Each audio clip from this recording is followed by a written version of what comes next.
कक्षा है 7, विषय है हिंदी, पाठ संख्या है 3, हिमालय की बेटियां, और इसके लेखक है नागार्जुन। इससे पहले हमने कल पाठ संख्या 2, दादी माँ, उसका अध्ययन किया, उसका गृह कार्य किया और प्रश्न उत्तर हल किए। आज हम पाठ संख्या 3 है हिमालय की बेटियां, उसका अध्ययन करेंगे। तो हिमालय की बेटियां हैं, उसका पहले हम थोड़ा सा पाठ का सार सुनते हैं, उसके बाद में प्रश्न उत्तर हल करते हैं। तो हिमालय की बेटियां निबंध में नागार्जुन ने हिमालय से निकलने वाली नदियों के बारे में बताया है। यानी हिमालय जो पर्वत है, उस हिमालय पर्वत से जो नदियां निकलती है उनको हिमालय की बेटियां कहा जाता है। तो लेखक ने इनके सौंदर्य के प्रति आकर्षित होकर हिमालय को पिता और नदियों को बेटियों के रिश्ते से में बांधा है।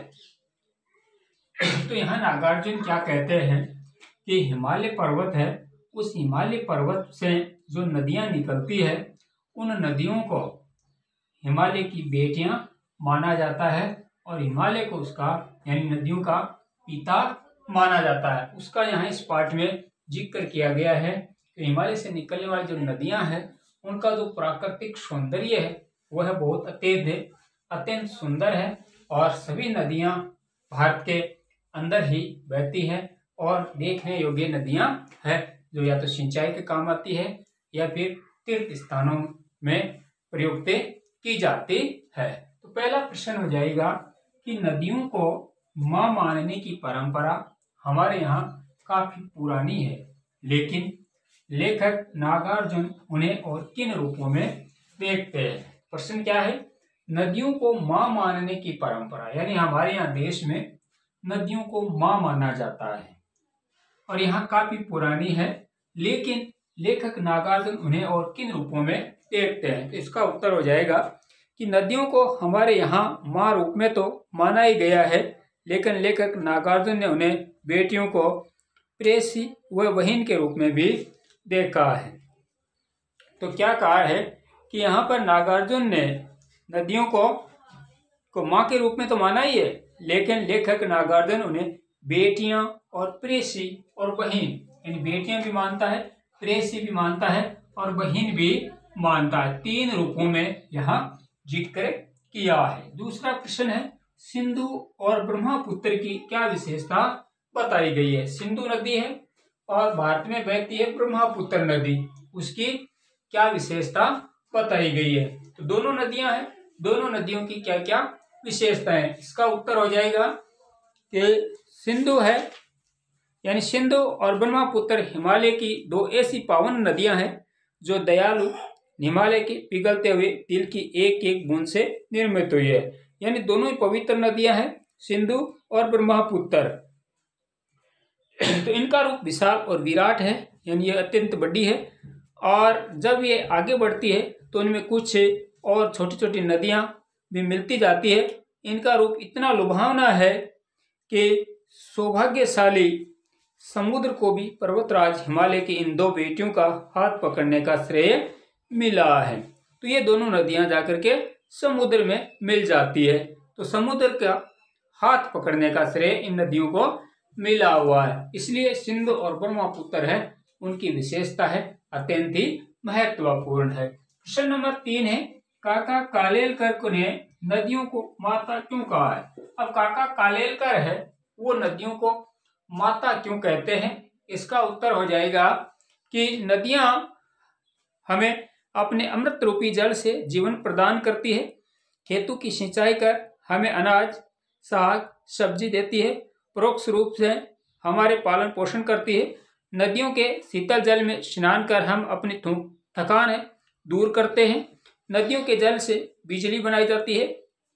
इसके साथ ही नदियां कल कारखानों से निकलने वाले गंदे रासायनिक पदार्थों को अपने आंचल में समेट लेती है।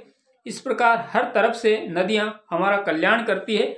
ये कल्याण करने की पावन यानी जो पावन भावना है माता में ही हो सकती है, इसलिए नदियों को लोक माता कहा गया है। काका कालेलकर ने नदियों को माता इसलिए कहा गया है कि जो माताएं हैं वो जैसे सारे आंचल में समेट लेती है प्रत्येक चीजों को, उसी तरीके से ये कल्याण करने की भावना माता में हो सकती है, इसलिए नदियों को लोक माता कहा गया है। हमारा कल्याण नदियां करती है। आगे प्रश्न नंबर 4, हिमालय की यात्रा में लेखक ने किन की प्रशंसा की है? यानी हिमालय है उसकी यात्रा की, तो लेखक ने किन किन की प्रशंसा की है, यानी किन किन लोगों की इसमें बढ़ाई की गई है? तो इसका उत्तर हो जाएगा कि हिमालय की यात्रा में लेखक ने हिमालय से निकलने वाली नदियों, बर्फीली चोटियों, वहां पर पाए जाने वाले वृक्षों, विशाल मैदानों, सागर तथा अद्भुत हिमालय आदि की प्रशंसा की है।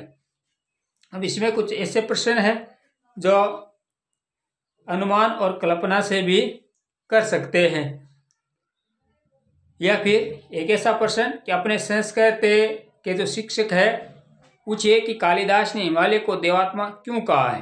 तो इनका उत्तर हो जाएगा कि कालिदास ने हिमालय को देवात्मा इसलिए कहा है क्योंकि उन्होंने अपने काव्य मेघदूत में कुबेर की नगरी अलकापुरी को कैलाश मानसरोवर के निकट स्थित बताया है। कैलाश पर्वत पर भगवान शिव का निवास माना जाता है, वह भी हिमालय पर स्थित है।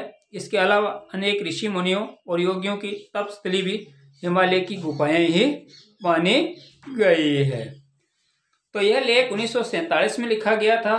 तब से हिमालय से निकलने वाली नदियों में क्या क्या बदलाव आए? 1947 में उसके बाद के समय तक नदियों का जल पवित्र और निरोगता प्रदान करने वाला तथा स्वास्थ्य वर्धक है, लेकिन आजादी के बाद मानव की स्वार्थी प्रवृत्ति, जनसंख्या वृद्धि आदि के कारण नदियों में प्रदूषण की मात्रा बढ़ती चली गई। मलमूत्र, गंदे पानी, कल कारखानों से निकलने वाले अपशिष्ट नदियों में बहाए जाने लगे। परिणाम स्वरूप नदियों की पवित्रता खत्म होने लगी। स्वार्थी मानव प्रवृत्ति ने इनके मार्ग में भी बदलाव ला दिया। यह है कक्षा 7 में पाठ संख्या 3 हिमालय की बेटियां, पाठ का गृह कार्य।